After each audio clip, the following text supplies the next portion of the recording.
प्यारे बच्चों, मैं अरुण जोशी आपका अरुण जोशी क्लासेज में हार्दिक स्वागत करता हूं। आज हम पढ़ेंगे कक्षा 7 के हिंदी का पहला पाठ, जिसका शीर्षक है हम पंछी उन्मुक्त गगन के। पहला भाग हमने पढ़ लिया है। आज हम पढ़ेंगे दूसरा भाग। दूसरे भाग में हम देखेंगे प्रश्नोत्तर, और वो कौन कौन से होंगे। एक तो कविता से और दूसरे होंगे भाषा की बात से। तो चलिए शुरू करते हैं प्रश्नोत्तर। पहला प्रश्न है कविता से। हर तरह की सुख सुविधाएं पाकर भी पक्षी पिंजरे में बंद क्यों नहीं रहना चाहते। इस प्रश्न में यह पूछा गया है कि जब पक्षियों को हर तरह की सुविधाएं मिल रही हैं, फिर भी वो पिंजरे में बंद क्यों नहीं रहना चाहते हैं। तो उत्तर इस प्रकार है। पक्षी सभी तरह की सुख सुविधाएं पाकर भी पिंजरे में बंद नहीं रहना चाहते हैं, क्योंकि उन्हें अपनी स्वतंत्रता इन सभी सुख सुविधाओं से कहीं ज़्यादा प्यारी है। अर्थात उन्हें सुख सुविधा नहीं चाहिए, उन्हें क्या चाहिए? स्वतंत्रता चाहिए, आज़ादी चाहिए। उन्हें स्वतंत्र आकाश में उड़ना, नदियों झरनों का शीतल जल पीना, कड़वी निबोरियाँ खाना ज़्यादा पसंद है। तो आपको इस उत्तर के माध्यम से पता लग गया होगा कि पक्षी पिंजरे में बंद क्यों नहीं रहना चाहते हैं। तो चलिए अब चलते हैं दूसरे प्रश्न की तरफ।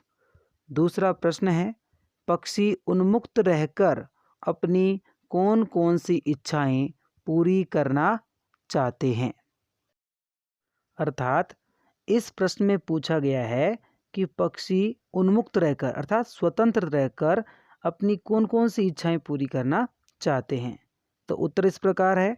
पक्षी उन्मुक्त यानी स्वतंत्र रहकर नीम की निबोरियां खाने, ऊंचे आकाश की सीमाएं नापने, नदी झरनों का जल पीने, वृक्षों की सबसे ऊंची डाल पर झूलने और आसमान में खुलकर उड़ने की इच्छाएं पूरी करना चाहते हैं। पक्षियों को क्या चाहिए? आज़ादी चाहिए।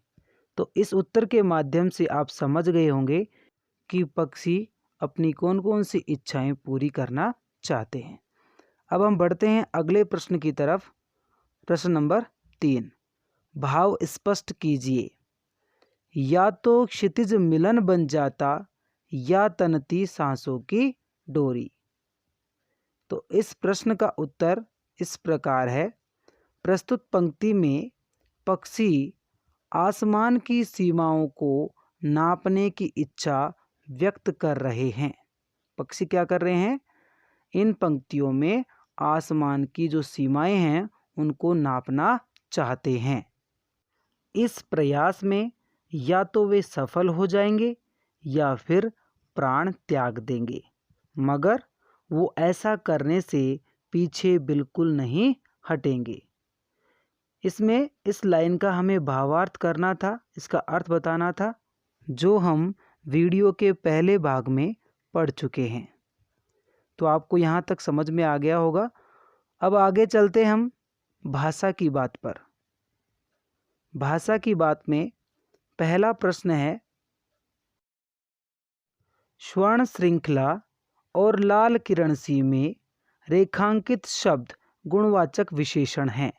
रेखांकित अर्थात अंडरलाइन, यहाँ पर अंडरलाइन वर्ड है स्वर्ण और लाल। तो ये क्या है? गुणवाचक विशेषण है। तो कविता से ढूंढकर इस प्रकार के 3 और उदाहरण लिखिए। तो उत्तर इस प्रकार होंगे। 3 उदाहरण हम कविता से ढूंढकर बताएंगे।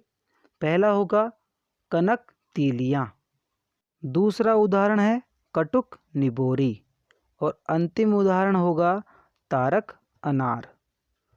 तो इस प्रकार हमें 3 उदाहरण ढूंढकर बताने थे। अगला प्रश्न है, भूखे प्यासे में द्वंद्व समास है। इन दोनों के बीच में लगे चिन्ह को सामासिक चिन्ह कहते हैं।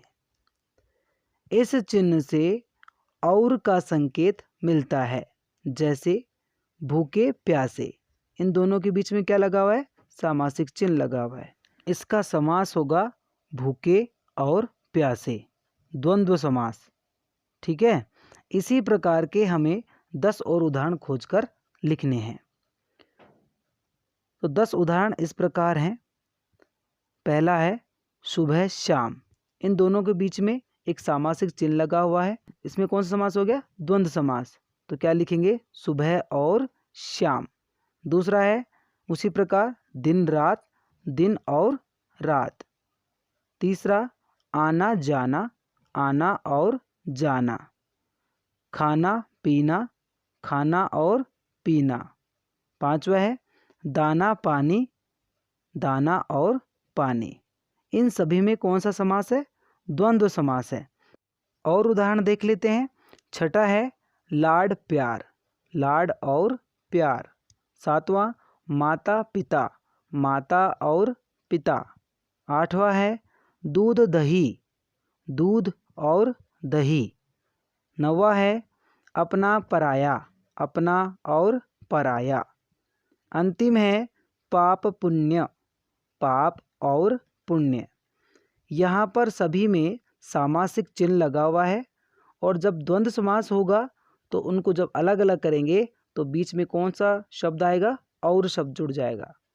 लाड और प्यार, माता और पिता, दूध और दही, अपना और पराया, पाप और पुण्य। तो जहाँ भी ये सामासिक चिन्ह लगा हुआ होता है उसका अर्थ होता है और। तो आपको यहाँ पर एक द्वंद्व समास की छोटी सी झलक दी गई है इस प्रश्न के माध्यम से।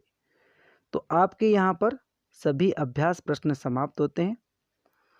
तो यहाँ पर जो पहला पार्ट है उसका दूसरा भाग भी यहाँ पर समाप्त हो गया है। दूसरे भाग में हमने पढ़ा प्रश्न उत्तर, और पहले भाग में हमने देखा था कविता का भावार्थ। तो इस प्रकार हम अब अगले वीडियो मिलेंगे दूसरे पार्ट के साथ। तब तक के लिए धन्यवाद।